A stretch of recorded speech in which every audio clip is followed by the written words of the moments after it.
For about a decade, if you wanted to win a big election in India, there was one guy you called, Prashant Kishor. He was the ultimate kingmaker, the man behind the curtain for some of the biggest political victories. And then, right at the absolute peak of his game, he just quit. He walked away from the high-stakes strategy rooms and started walking the dusty roads of Bihar. So today, we're going to dig into that pivot. Why did he do it?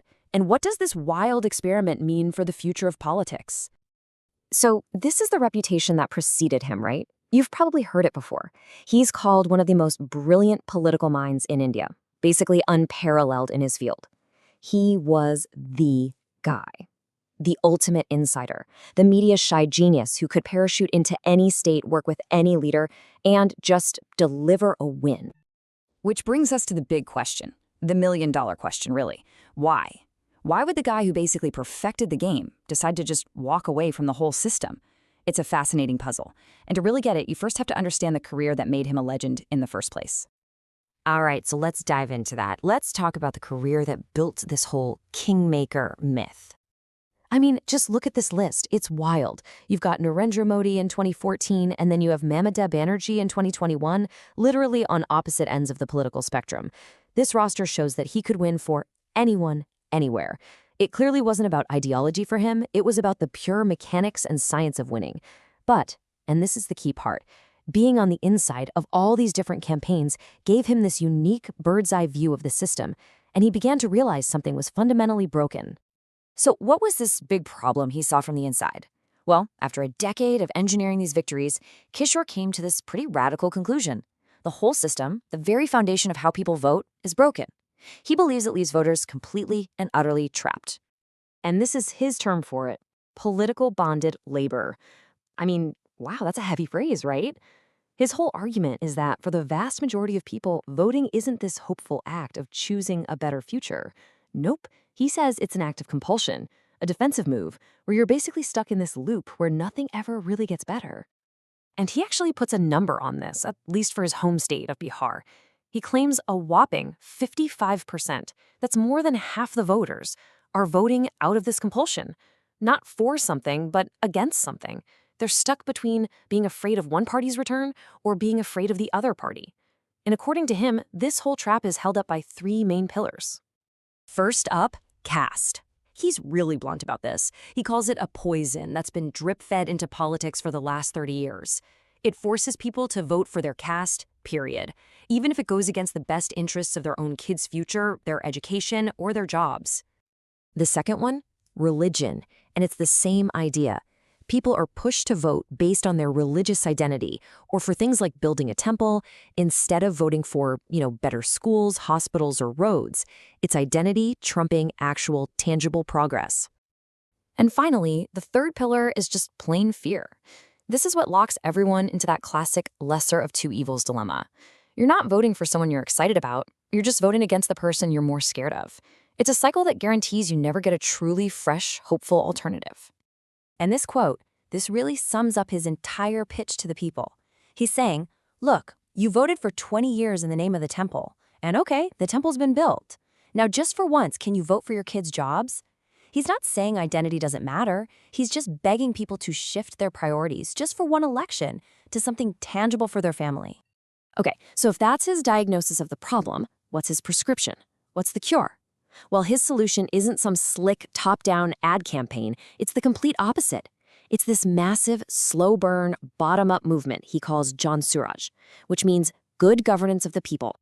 And when I say massive, I mean it. Just look at that number, 1.25 crore. That's 12.5 million people who have signed up as founding and primary members, and that's just in Bihar. So this is not some small-time protest. This is a serious attempt at mass mobilization from the ground up. So how is he doing it? His main method is this thing called a padayatra, which is basically a massive foot march across every single village in Bihar.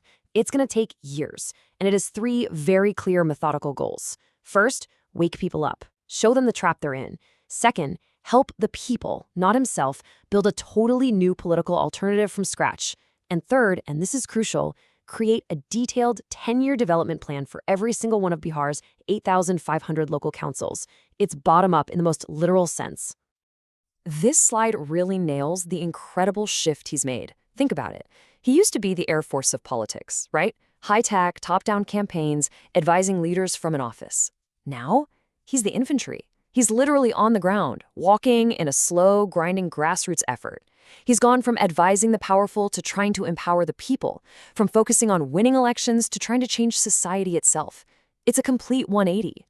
Okay, so even though this whole Jan Suraj thing is happening in Bihar, it's really a test kitchen for three much bigger ideas that Kishor believes could actually change the political blueprint for all of India.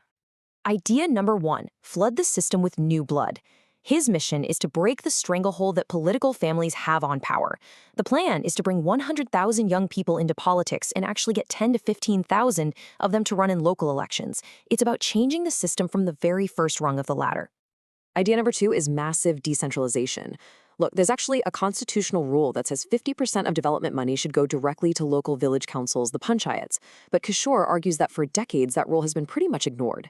He wants to force that power and money back down to the local level so communities can actually solve their own problems instead of waiting for some faraway state capital to do it. And his third big idea is about expertise. He calls it lateral entry. Think of it like a revolving door for experts. He wants to create a system where thousands of specialists, scientists, engineers, doctors can easily join the government for a short time, contribute their knowledge to solve a specific problem, and then leave without having to join the bureaucracy for life. It's about getting the best brains to work on the biggest problems fast. So you hear all this, and you have to wonder, is this just a crazy idealistic dream? Or can this one guy's massive gamble actually work? Can you really rewire politics from the ground up? You know, Kishor himself is brutally realistic about his chances. He's basically said, the results for Jan Suraj will either be at the very top or the very bottom. There is no in-between. He sees it as a total all-or-nothing gamble. This isn't about just winning a few seats in an election. It's about either starting a genuine political revolution or it's a complete failure. There's just no middle ground. And he often brings up this quote from Plato, which I think really gets to the core of his message, not just to politicians, but to all of us. If you do not participate in democracy, be ready to be ruled by your inferiors. For him, this isn't some abstract philosophical idea. He believes the reason politics is broken is because good, smart, capable people have decided to sit on the sidelines and just complain about it instead of getting their hands dirty and trying to fix it. So in the end, this whole journey of Prashant Kishor's, from kingmaker to activist, leaves us with a really fundamental question. Can one person actually rewrite the rules of politics, or is the system he spent his life critiquing just too powerful, too entrenched to ever really change?